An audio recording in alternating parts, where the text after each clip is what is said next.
آئیے تمہیں میں کہانی سناؤں۔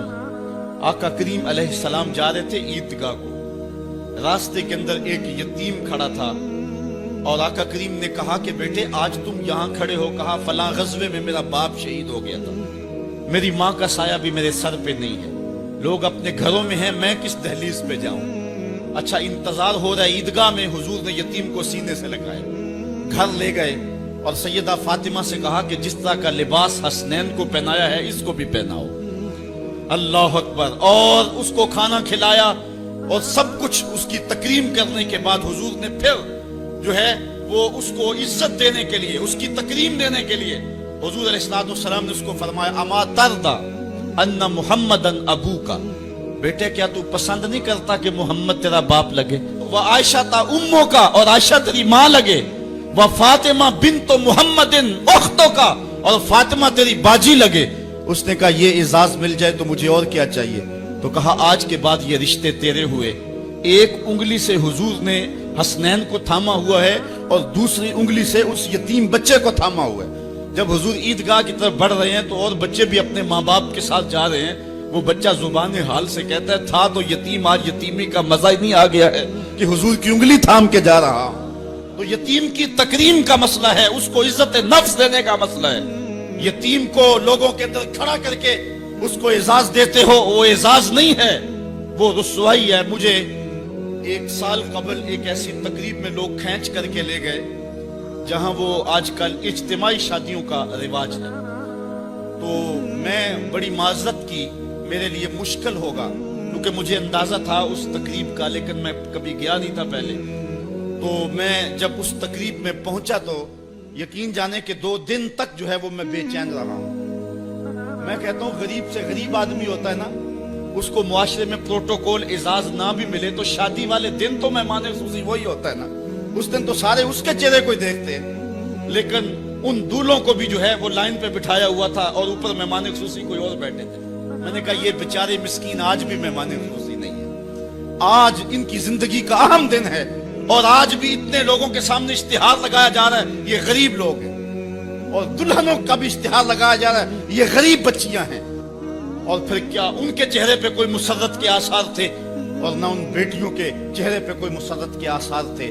تو لوگ خوشی بانٹنے چلے ہیں لیکن غموں میں اضافہ کرتے چلے گئے۔ رات کی تنہائی میں نکلو، اندھیرا پھیلا ہوا ہو، کوئی دیکھنے والا نہ ہو، اپنے سائے سے بھی بچو اور جا کے غریب کے گھر میں رقم پھینک کے آ جاؤ، اسے پتہ نہ ہو یہ پھینکی کس نے ہے، اور پھر وہ شادی کریں جو دعائیں ان کے کلیجے سے نکلیں گی عرش تک پہنچیں گے۔ تو بات دولت کی نہیں ہے، بات پیسے دینے کی نہیں ہے، بات تکریم کی ہے۔ کلا، دیکھو قرآن کا اسلوب، کلا بل لا تکرمون الیتیم، معاملہ یہ ہے کہ یتیم کی عزت تکریم۔ میرے اور آپ کے آقا مولا نے تو یہاں تک فرمایا جب بچے اکٹھے کھیل رہے ہوں، تمہارا بچہ بھی ان بچوں میں کھیل رہا ہو تو بچے کو بیٹا کہہ کے آواز نہ دو، اس کا نام لے کے پکارو۔ عرض کی کہ حضور بیٹا ہے، بیٹا کہہ کے پکاریں گے تو حرج بھی کیا ہے؟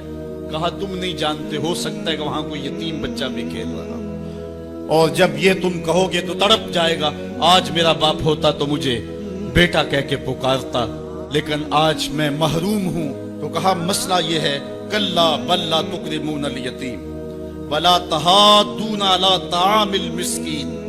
دیکھیے قرآن کا اسلوب، کہا ایک تو یتیم کی تکریم نہیں ہے، یہ ساری افطار اس لیے آئی، اور دوسری بات یہ ہے کہ وہ آپس میں ایک دوسرے کو مسکین کے کھانے کی رغبت نہیں دیتے۔ یعنی ایک شخص خود غریب ہے اور اتنی طاقت نہیں رکھتا کسی غریب کی پرورش کر سکے، وہ عہدہ برا نہیں ہو سکتا کہ اتنا کہ میں تو کچھ کر نہیں سکتا، کوئی بھوکے تڑپتے ہوئے غریب کو دیکھے خود نہ دے سکے۔ اللہ نے اسے زبان تو دی ہے، کسی امیر کی دہلیز پہ وہ نہیں جاتا یہ چلا جائے اور جا کے توجہ دلائے کہ میرے ہمسائیگی کے اندر ایک یتیم تڑپ رہا ہے، بیوہ کی بیٹیاں بوڑھی ہو رہی ہیں دہلیز پہ، اور وہ جا کے اپنے اعتبار پہ جو ہے ان کا انتظام کر دے۔ یہ ہے ولا تحاضون علی طعام المسکین۔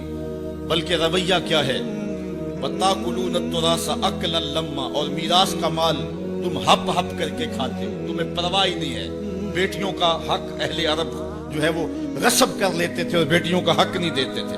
وَتُحِبُّونَ الْمَالَ حُبًّا جَمًّا، اور دولت کی محبت رچ بس گئی ہے کلیجے کے اندر، دل کے اندر اتر گئی ہے، تڑپتے ہوئے لوگ بھی دیکھتے ہو لیکن